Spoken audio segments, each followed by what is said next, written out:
La bellezza di questa organizzazione, di averla organizzata, è il fatto che tutti attraversano il traguardo con estremo entusiasmo, con una grande gioia di aver fatto un percorso diverso dalle solite mezze maratone che si trovano nelle nostre località, perché attraversa le cantine ed è molto originale su questo. Quindi gli atleti, oltre ad arrivare con un ottimo tempo, con il loro risultato personale, arrivano anche contenti di aver attraversato queste 17 cantine del Prosecco. Siamo qua pronti per ricevere il prossimo anno e possibilmente anche se riusciamo a migliorare ancora questo percorso. Speriamo sempre nel buon tempo, perché abbiamo avuto quest'anno un po' di sfortuna. Oggi siamo stati graziati per fortuna e quindi è stato qualcosa bellissima.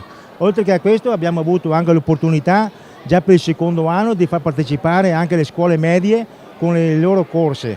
I ragazzi delle medie di Vidor, Valdobbiadene, Segusino e di Pederova hanno dato vita a un breve percorso, a una staffetta, quindi vuol dire che abbiamo anche dei futuri atleti per il nostro territorio.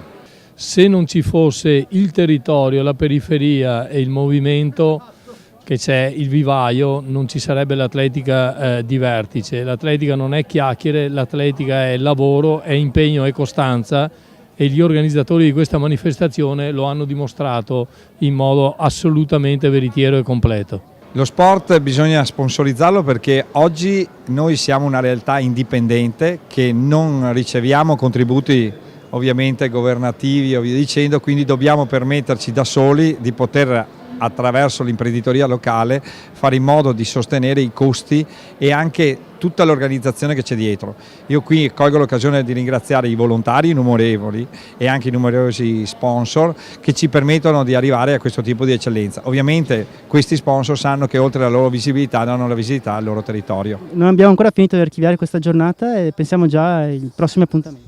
Sì, ne abbiamo già una l'11 gennaio, la 30ª edizione del Cross Città della Vittoria, 30ª edizione già la dice lunga. 30 anni di attività di una corsa campestre non è da tutti, è la più vecchia corsa campestre del Veneto sicuramente.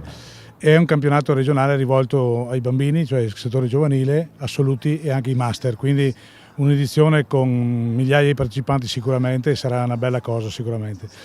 Subito dopo, un mese dopo praticamente, l'8 di febbraio, ci sarà la 21 del Cima, altra gara sulla distanza della mezza maratona, si svolgerà a Conegliano, una bellissima gara che sta prendendo piede anche quella. Un altro ambiente rispetto a questo, più cittadino, più sul centro storico, infatti si partirà da via 20 settembre e si arriverà in piazza Cima, quindi praticamente si attraversa per ben 2 volte la città di Conegliano. Ci teniamo a fare queste cose, queste manifestazioni, perché ci rendiamo conto che più andiamo nei paesi a promuovere l'atletica e la corsa in modo particolare, più c'è seguito e più c'è gente che ci segue.